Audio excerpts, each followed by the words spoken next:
Noong taong 1574, sa araw ng Nobyembre 30, ay sumalakay sa Parañaque patungong Maynila ang nasa 4,000 piratang Tsino kasama ang iilang piratang Hapon sa pangunguna ni Limahong para sakupin ang Intramuros na noong panahon na iyon ay ang sentro ng Maynila.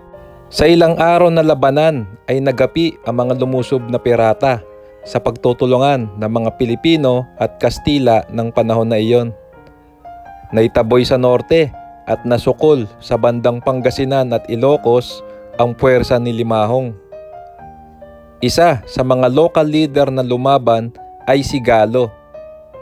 Dahil sa kanyang kabayanihan ay pinasinayaan si Galo sa Maynila ng titulong Don, na siya namang naging Don Galo sa Parañaque. Tara mga kabayan, panoorin po natin ang istorya ng Don Galo. Kitang-kita pala rito eh. Yan daw si Don Galo, tas yan yung Chinese oh. Yan yung puwersa ni Limahong.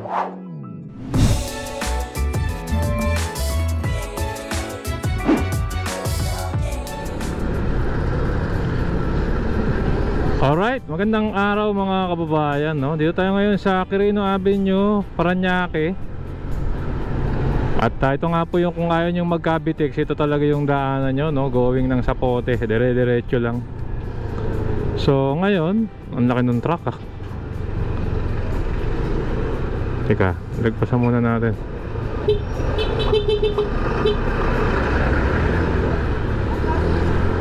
Okay, so ngayon mga kabayan, mayroon tayong pupuntahan, no? Actually, parang ewan ko kung may nag-vlog na nito, no?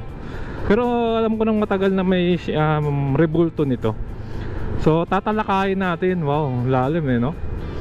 Pupuntahan natin mga kabayan, no? Yung isang shrine dito tungkol sa nangyaring labanan, no? Alam nyo ba nung unang panahon, no? Bago pa lang po yung mga Espanyol ay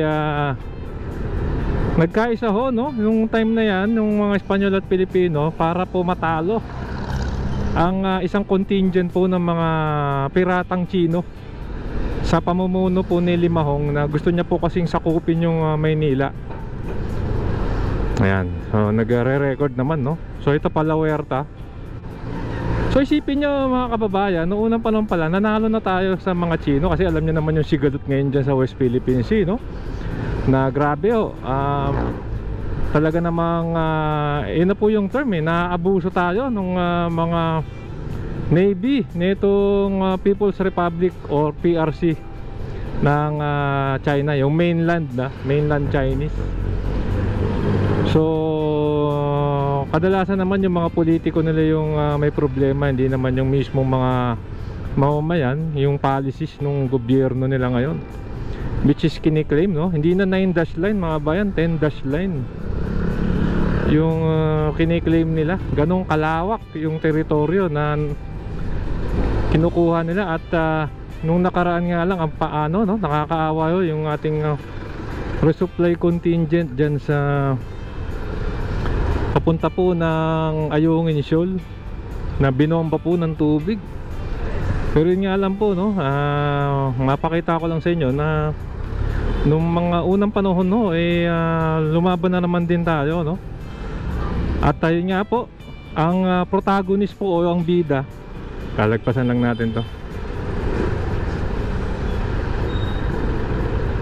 So ang protagonist o ang bida dun sa labanan na yan ay si Galo o Don Galo mga kababayan. Kaya Don Galo yung lugar. Sa pusang Pilipino, no, na mandirigma, pinagkaisa niya ho.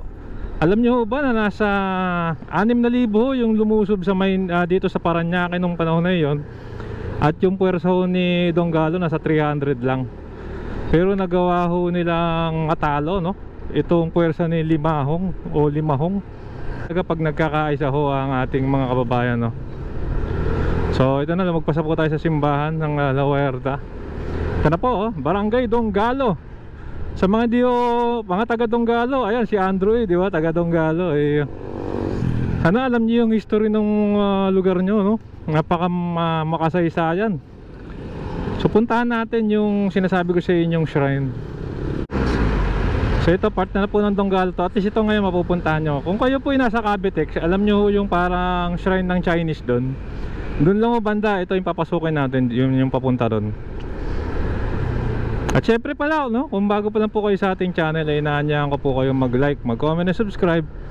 Hit yung notification bell para updated kapag may bago tayong video. So mangyari po ito, palatandaan ko ron, kakaliwa na tayo rito. Ayan, nasa simbahan na iyan. Ayan, oh, yung ganda na ng kalsada. Dati ginagawa itong lugar na ito. So dire-diretsuin nyo lang to. Ang problema ho rito, hindi tayo makakapag-drone. Kasi ho, nasa restricted area na ho ito. Noong unang panahon ho, ito ano to beach itong lugar na ito. Ang tagal na hong panahon, no? 1574, 500 years ago, mga kasama. Mga sundang, mga itak pa yung labanan dyan. Daming hams kasi maraming ano Ayan, no?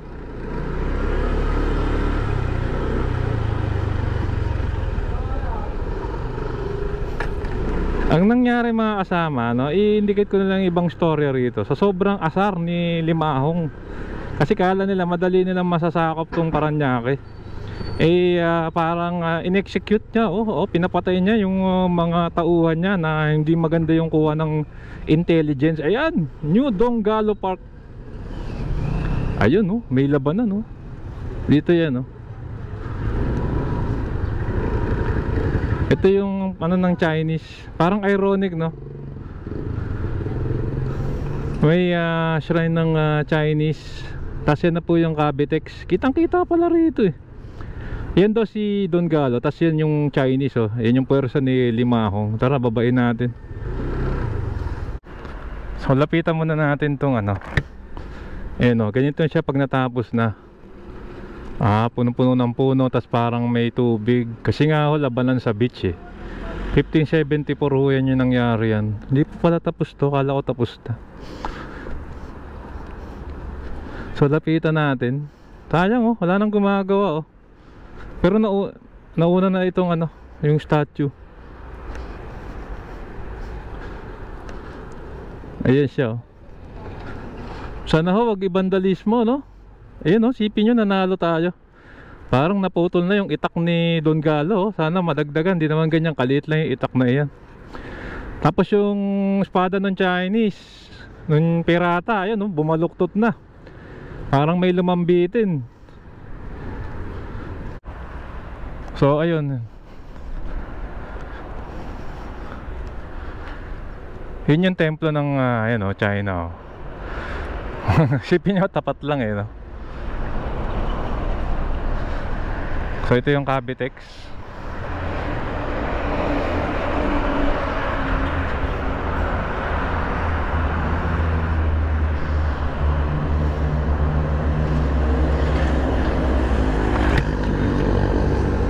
So yun na yung PTEX mga kababayan. PTEX.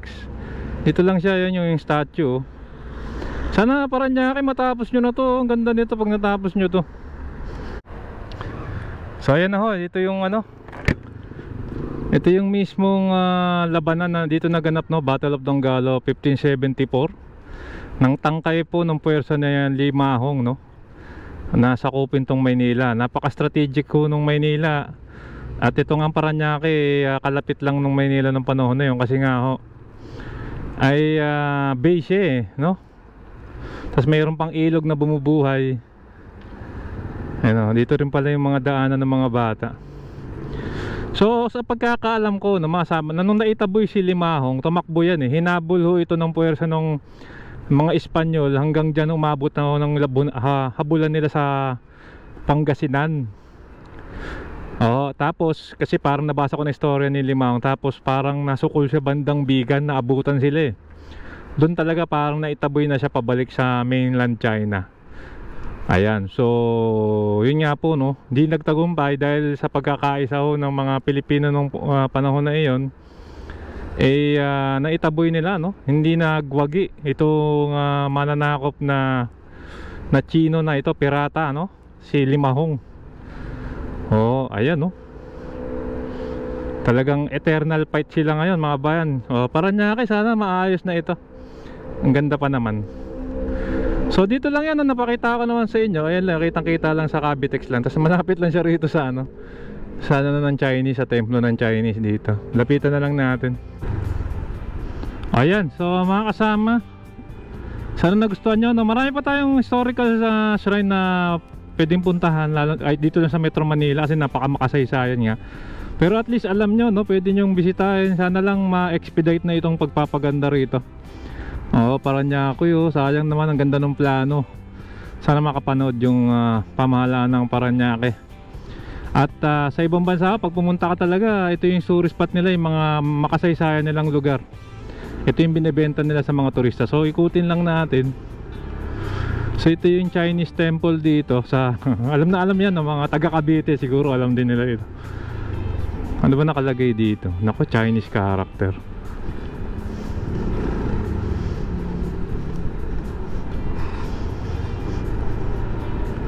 Wala mga obayan. Private property. Sa mga nakakaalam, comment down below na lang kung ano po istorya na itong Chinese temple na yan. So labas na tayo.